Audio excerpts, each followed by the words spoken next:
11 March থেকে 2 June এই সময়সীমার মধ্যে দেবগুরু বৃহস্পতি তার বক্রী অবস্থা ত্যাগ করে মার্গী অবস্থায় ফিরছেন মিথুন রাশির ঘরে।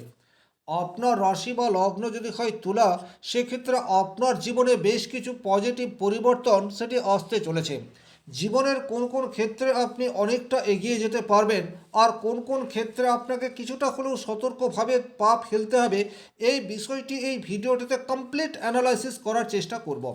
মূল আলোচনায় যাবার আগে একটা কথা বলে রাখি, গ্রহের অবস্থান থেকে আমরা একটা সার্বিক ফলাদেশ করতে পারি বা স্থূল সিদ্ধান্তে পৌঁছাতে পারি। সূক্ষ্ম বিচারের জন্য আপনার জন্মকুণ্ডলী ভীষণ রকম প্রয়োজনীয়। চলে আসবো মূল আলোচনায়। তুলা রাশি শুক্র প্রভাবিত রাশি এবং আপনাদের প্রধান গুণ হচ্ছে ব্যালেন্স করে চলা। তাহলে এইরূপ একটি রাশির নবমভাবে দেবগুরু বৃহস্পতি মার্গী অবস্থায় ফিরছেন। কোন কোন ক্ষেত্রে আপনার পজিটিভিটি বাড়ছে? সবচেয়ে প্রথমে আপনি আপনার ভাগ্যের সহায়তা এটি পেতে যাচ্ছেন। খুব গুরুত্বপূর্ণ একটি বিষয় বা জীবনের অঙ্গ বলা যেতে পারে। শুধুমাত্র পরিশ্রম আপনাকে সাফল্যের একটা স্টেজ পর্যন্ত পৌঁছে দিতে পারে, কিন্তু আপনি আপনার সাফল্যের স্টেজকে অতিক্রম করে তখনই পৌঁছাতে পারেন যখন আপনার লাক সেটা আপনার সাথে থাকবে। আর এটাকে কোনোভাবেই অস্বীকার করা যাবে না। শুধুমাত্র পরিশ্রম করে আপনি সাফল্যের চূড়ায় পৌঁছাতে পারেন না, ভাগ্যের সহায়তা এটা প্রয়োজন। আর যেহেতু দেবগুরু বৃহস্পতি বর্তমান সময়ে আপনার ভাগ্যস্থানে অবস্থান করে রয়েছে, সুতরাং লাক আপনার সাথ দেবে। 2 নম্বর যে জায়গায় আপনারা পজিটিভ রেজাল্ট আশা করতে পারেন, সেটা হচ্ছে বর্তমানে আপনার অধস্তন কর্মচারী যারা রয়েছে, আপনার আন্ডারে যারা চাকরি করছে, তারা কিন্তু আপনার কাজে বিশেষভাবে উৎসাহিত বোধ করতে পারে, বা এটাও তৈরি হতে পারে অধস্তন কর্মচারীদের ইনফ্লুয়েন্সে আপনার কর্মক্ষেত্রে স্থায়িত্ব এবং পদমর্যাদা বৃদ্ধি পেয়ে গেল। এটা কিন্তু ভীষণ রকম গুরুত্বপূর্ণ। অর্থাৎ হায়ার অথরিটি আপনার প্রমোশনের জন্য খুব একটা তৎপর নয়, কিন্তু নিচু স্তরের কর্মীরা আপনাকে সাপোর্ট করছে, আপনাকে নেতা হিসেবে চাইছে, টিম লিডার হিসেবে আপনাকে তুলে ধরছে। তার ফলে কিন্তু আপনার প্রমোশনের রাস্তা সেটি তৈরি হতে পারে। 3 নম্বর যে জায়গায় আপনারা অত্যন্ত পজিটিভ রেজাল্ট আশা করতে পারেন, সেটি হচ্ছে উচ্চ শিক্ষার ক্ষেত্রে সাফল্য। এই বিষয়টি বর্তমান সময়ে আপনারা পাবেন। এই উচ্চ শিক্ষা সেটি দেশে হতে পারে অথবা দেশের বাইরে হতে পারে। যারা দেশে রিসার্চ ওরিয়েন্টেড শিক্ষার সাথে যুক্ত, আপনাদের রিসার্চ সেটি কিন্তু বর্তমানে প্রকাশ্যে আসবে এবং সেটি স্বীকৃতিপ্রাপ্ত সেটিও হবে। আর যারা দূরস্থানে গিয়ে অথবা বিদেশে গিয়ে উচ্চশিক্ষায় শিক্ষিত হতে চাইছেন, তারা কিন্তু বর্তমান সময়টিকে কাজে লাগাতে পারেন। বিশেষ করে যারা ইউএসএতে গিয়ে পড়াশোনা করতে চান, তারা কিন্তু বর্তমানে ভিসা সংক্রান্ত সমস্যার মধ্যে আছেন, বাট এই প্রবলেমের স্থায়ী সমাধান সেটি কিন্তু তৈরি হতে যাচ্ছে। সুতরাং আপনাদের ভিসা সংক্রান্ত সমস্যা সেটির থেকে বেরিয়ে আসার যোগ সেটি তৈরি হয়ে যাচ্ছে। 4 নম্বর যে জায়গায় আপনারা পজিটিভ রেজাল্ট আশা করতে পারেন, সেটি হচ্ছে বর্তমানে গুরুর কৃপা সেটি কিন্তু আপনারা অধিক মাত্রায় অনুভব করতে পারবেন। প্রত্যেক মানুষের জীবনে সমস্যা থাকবে, সমস্যা নেই এইরূপ মানুষ খুঁজে পাওয়া যায়, কিন্তু যখন কোনো ঐশ্বরিক ক্ষমতা আপনার সমস্যার সমাধানে সচেষ্ট হয় এবং সেটা আপনি ভেতরে ভেতরে উপলব্ধি করেন, আর বর্তমান সময় হচ্ছে সেটাই আপনার সমস্যার সমাধান সেটি কোনো অলৌকিক ঘটনার দ্বারা হয়ে যেতে পারে। আপনি আশা করেননি কিভাবে আপনার এই সমস্যা থেকে আপনি বেরোবেন, কিন্তু দেখবেন সেই সমস্যা থেকে বেরিয়ে আসার একটা রাস্তা আপনার সামনে ওপেন হয়ে যাচ্ছে। সেটা আপনার গুরুর আশীর্বাদ বা আপনার ইষ্টদেবের আশীর্বাদ এইরূপ আপনি মনে করতে পারেন। 5 নম্বর যে জায়গায় তুলা রাশি তুলা লগ্নের জাতক জাতিকারা অত্যন্ত পজিটিভ রেজাল্ট পেতে যাচ্ছে, সেটি হচ্ছে আইনি জটিলতার মধ্যে যারা রয়েছেন, তারা কিন্তু বর্তমান সময়ে একটি স্থায়ী পরিণাম সেটি আশা করতে পারেন। আইনি জটিলতা, তার কারণ হচ্ছে তুলা রাশি থেকে ষষ্ঠ রাশি হচ্ছে মীন রাশি। মীন রাশির অধিপতি গ্রহ হচ্ছে বৃহস্পতি, যে আপনার ভাগ্যস্থানে অবস্থান করে রয়েছে। আর ষষ্ঠ ঘর থেকে আমরা আইনি জটিলতা এই বিষয়টির বিচার করে থাকি। তাহলে এখন ষষ্ঠপতি নবমে আইনি প্রবলেম সেটার সমাধানের রাস্তা বর্তমানে আপনারা দেখতে পাবেন। সুতরাং যাদেরই এই ধরনের সমস্যার মধ্যে রয়েছেন, তারা কিন্তু এই মুহূর্তে আপনাদের তৎপরতা এটা বাড়িয়ে দিন। নিজের দিক থেকে যতটা অ্যাক্টিভ হওয়ার প্রয়োজন, সেই অ্যাক্টিভনেস আপনাদেরকে বর্তমান সময়ে বাড়িয়ে দিতেই হবে।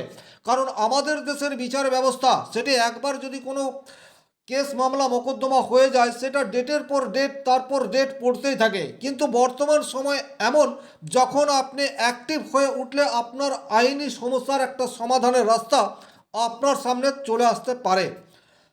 6 নম্বর যে জায়গায় আপনারা পজিটিভ রেজাল্ট আশা করতে পারেন সেটি হচ্ছে কর্মপ্রার্থী যারা বিভিন্ন ধরনের কম্পিটিটিভ এক্সামের জন্য যারা প্রিপারেশন নিচ্ছেন তাদের জন্য কিন্তু এই সময়টি একদম গোল্ডেন পিরিয়ড হতে যাচ্ছে। ষষ্ঠ ঘরের অধিপতি গ্রহ নবমভাবে অবস্থান করছে। ষষ্ঠ ঘর থেকে আমরা সুপার কম্পিটিশন এই বিষয়টির বিচার করে থাকি। তাহলে বর্তমানে আপনারা কিন্তু একটা লক্ষ্য স্থির রেখে পরিশ্রম করতে পারবেন, এটা কিন্তু অত্যন্ত গুরুত্বপূর্ণ বিষয়। আপনাদের লক্ষ্যমাত্রা ধরে রাখার ক্ষেত্রে দেবগুরু বৃহস্পতির নবমভাবে অবস্থান আপনাদেরকে কিছুটা সহায়তা প্রদান করবে, এবং একই রকমভাবে যারা 1 নম্বর 2 নম্বরের জন্য কোনো সরকারি এক্সামের কম্পিটিটিভে উত্তীর্ণ হতে পারছিলেন না, তারা কিন্তু বর্তমান সময়সীমার মধ্যে যদি কোনো এক্সাম থাকে পজিটিভ রেজাল্ট পাওয়ার যোগ সেটি তৈরি হয়ে রয়েছে। তাহলে চাকরি প্রার্থীর সুযোগ সেটিও এই যোগের ফলে তৈরি হতে পারে। আপনাদের করণীয় যেটা সেটা হচ্ছে লক্ষ্যে স্থির থেকে পরিশ্রম, এটা আপনাদেরকে করে যেতে হবে। 7 নম্বর যে ক্ষেত্রে আপনারা পজিটিভ রেজাল্ট আশা করতে পারেন সেটি হচ্ছে পিতার সাথে সম্পর্ক সেটি কিন্তু আপনাদের মধুর হতে যাচ্ছে। এটা কিন্তু খুবই গুরুত্বপূর্ণ, বিশেষ করে সেই সমস্ত বেকার ছেলে মেয়েদের জন্য যারা বেকার থাকার জন্য শুধুমাত্র বাবার সাথে বন্ডিংয়ের সমস্যা তৈরি হয়ে যাচ্ছে। আপনারা কিছুতেই আপনাদের প্রপোজাল আপনাদের পরিকল্পনা সেগুলিকে যথাযথভাবে বাবার সামনে উপস্থাপন করতে পারছেন না, কিন্তু বর্তমানে দেবগুরু বৃহস্পতি আপনার নবম ভাব যেখান থেকে পিতার বিচার করা হয় সেখানে অবস্থান করে রয়েছে, এবং বৃহস্পতির দৃষ্টি বা পঞ্চম দৃষ্টি সেটা আপনার রাশি বা লগ্নের উপর পড়ছে। সুতরাং বর্তমানে আপনি অনেক বেশি অ্যাক্টিভ এই বিষয়টি যেমন হতে পারবেন, একই রকমভাবে পিতার সাপোর্ট এই বিষয়টিও আপনারা আশা করতে পারেন। সুতরাং বর্তমানে যারা কেরিয়ার তৈরি করার জন্য বাবার সাহায্য প্রার্থী, যে কোনো ধরনের সাহায্য প্রার্থী হতে পারেন, তারা কিন্তু বর্তমানে আশা করতে পারেন। 8 নম্বর যে জায়গায় আপনাদের পজিটিভ রেজাল্ট আসতে চলেছে সেটি হচ্ছে হঠাৎ করে আপনাদের ধর্মীয় ভাবাবেগ সেটি অ্যাক্টিভ হয়ে যেতে পারে। এখন আপনারা অনেক বেশি সচেতন এই বিষয়টি হয়ে যেতে পারেন। ঈশ্বরের প্রতি ভক্তি বিশ্বাস এই বিষয়টি আপনাদের বৃদ্ধি পেতে পারে, এবং আক্ষরিক অর্থে প্রকৃত মানুষ হওয়ার জন্য আমাদের যে অন্তর্মননের চেতনার বিকাশ প্রয়োজন সেটি বর্তমান সময়ে হতেই পারে। আর আধ্যাত্মিক সচেতনতা মানে কিন্তু প্রচুর মাত্রায় পুজো অর্চনা করা নয়, আমাদের মনের অভ্যন্তরীণ বিকাশ বা মানব কল্যাণের জন্য আমাদের মন যখন প্রিপেয়ার হয় সেটাকেই প্রকৃত অর্থে আধ্যাত্মিক সচেতনতা বলা হয়। আর এটি 11 মার্চ থেকে 2 জুন এই সময়সীমার মধ্যে আপনার অধিক মাত্রায় তৈরি হতেই পারে। 9 নম্বর যে জায়গায় তুলা রাশি তুলা লগ্নের জাতক জাতিকারা অত্যন্ত পজিটিভ রেজাল্ট আশা করতে পারেন সেই জায়গাটি হচ্ছে আপনাদের সম্মান বর্তমানে বৃদ্ধি পেতে যাচ্ছে, এবং আপনারা নিজেদের ইমেজ নিজেদের পার্সোনালিটিকে কিভাবে আরও হাই বা উন্নত মানের করা যায় সেটার জন্য নিজে থেকে অনেক বেশি উদ্গ্রীব এই বিষয়টিও চলে আসবে। স্বাভাবিক অর্থেই শুক্র প্রভাবিত তুলা রাশির জাতক জাতিকারা কিন্তু নিজের প্রতি অত্যন্ত সচেতন, আর এই সচেতনতা বর্তমানে বৃদ্ধি পাচ্ছে। এখন আপনারা এমন কোনো কর্মকাণ্ড করে ফেলতে পারেন যার জন্য আপনার ফ্যামিলিতে আপনার গ্রহণযোগ্যতা বৃদ্ধি পাবে, এবং সোসাইটিতেও আপনার গ্রহণযোগ্যতা সেটি বৃদ্ধি পেতে পারে। সামাজিক স্তরে আপনি কোনো সেবামূলক কাজের সাথেও বর্তমান সময়ে যুক্ত হতে পারেন। 10 নম্বর যে জায়গায় আপনারা পজিটিভ রেজাল্ট আশা করতে পারেন সেটি হচ্ছে আপনাদের হঠাৎ করে বিবাহের যোগ এই বিষয়টি তৈরি হয়ে যেতে পারে। ভাগ্যস্থানে দেবগুরু বৃহস্পতি, বিশেষ করে আপনি যদি একজন মহিলা হয়ে থাকেন এবং দীর্ঘদিন ধরেই চেষ্টা করা হচ্ছে কিন্তু কিছুতেই বিবাহ হয়ে উঠছে না, সেক্ষেত্রে কিন্তু সৎ পাত্রের সন্নিধান বা সৎ পাত্রের দেখা বর্তমান সময়ে আপনারা পেয়ে যেতে পারেন। এটা ছেলেদের ক্ষেত্রেও প্রযোজ্য হতে পারে, কারণ তৃতীয় ভাব থেকে আমরা যোগাযোগ এই বিষয়টির বিচার করে থাকি, আর বিবাহের কারক হিসেবে দেবগুরু বৃহস্পতিকে ধরা হয়। সুতরাং তুলা রাশির জাতক জাতিকাদের কাছে বিবাহের যোগ চলে আসছে এই বিষয়টি কিন্তু বলা যেতে পারে।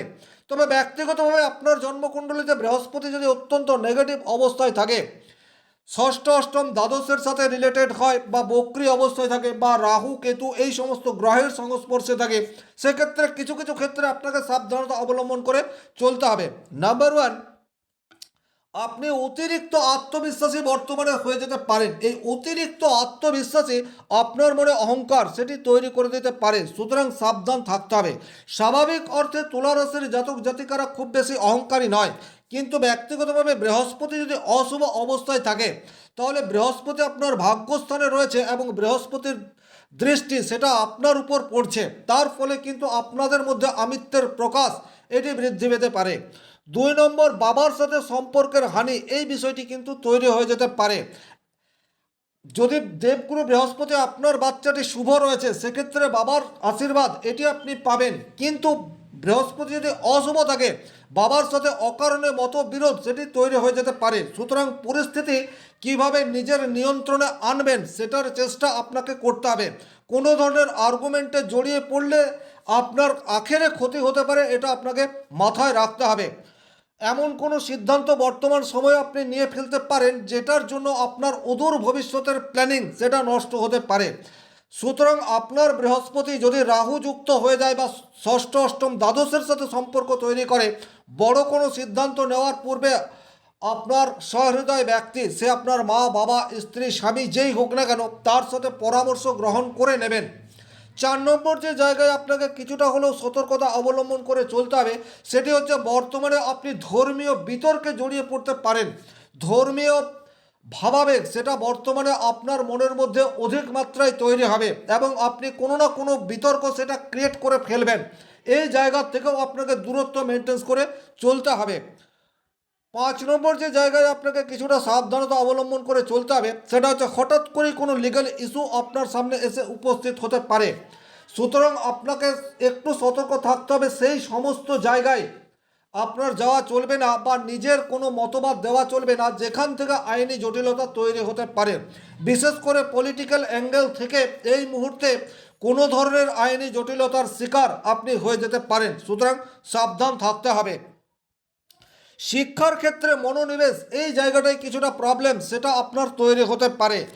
উচ্চ শিক্ষা, আপনি বিদেশে চলে যাচ্ছেন, বিদেশে গিয়ে দেখলেন যে ঠিকঠাক হেল্প আপনি পাচ্ছেন না, বা আপনি নিজের জন্মস্থান থেকে অনেক দূরে উচ্চ শিক্ষার জন্য চলে গেলেন কিন্তু সেখানে দেখছেন যে আপনার মাস্টারমশাই বা শিক্ষকদের সাথে আপনার মতবিরোধ তৈরি হয়ে যাচ্ছে, বা সেখানে রুল রেগুলেশন এগুলি আপনি ফলো করতে পারছেন না, এই ধরনের প্রতিবন্ধকতা আপনার সামনে চলে আসতে পারে। সুতরাং আপনাকে যে কোনো বিষয়কে গভীরভাবে চিন্তা করার পর সিদ্ধান্ত নিতে হবে। প্রয়োজনে আপনি আপনার সহৃদয় ব্যক্তির সাথে পরামর্শ বা কনসালটেন্ট করে নিতে পারেন। ভাগ্য এই মুহূর্তে আপনার সাথ নাও দিতে পারে, তার ফলে কিন্তু অতিরিক্ত লটারির টিকিট কাটার নেশা সেটি তৈরি হতে পারে এবং যার ফলে আপনার আর্থিক লস এই বিষয়টিও তৈরি হতে পারে। তবে আমি যেই নেগেটিভ কথাগুলি বললাম এটি শুধুমাত্র আপনার জন্মকুণ্ডলীতে বৃহস্পতি যদি নেগেটিভ অবস্থায় থাকে সেক্ষেত্রেই পাবেন। ভিডিওটি যারা শেষ পর্যন্ত দেখলেন তাদেরকে অসংখ্য ধন্যবাদ। ভালো লাগলে অবশ্যই লাইক করবেন, কোনো ধরনের প্রশ্ন বা সংশয় থাকলে কমেন্ট বক্সে লিখে জানাবেন, আর চ্যানেলে নতুন হয়ে থাকলে সাবস্ক্রাইব করে পাশে থাকা অল নোটিফিকেশন বেল আইকনটি প্রেস করে দিন। শনি মহারাজের কৃপায় আপনাদের প্রত্যেকের মনস্কামনা পূর্ণ হোক এই আশা রেখে আজকের ভিডিও এখানেই শেষ করছি। ভালো থাকুন, সুস্থ থাকুন, ধন্যবাদ।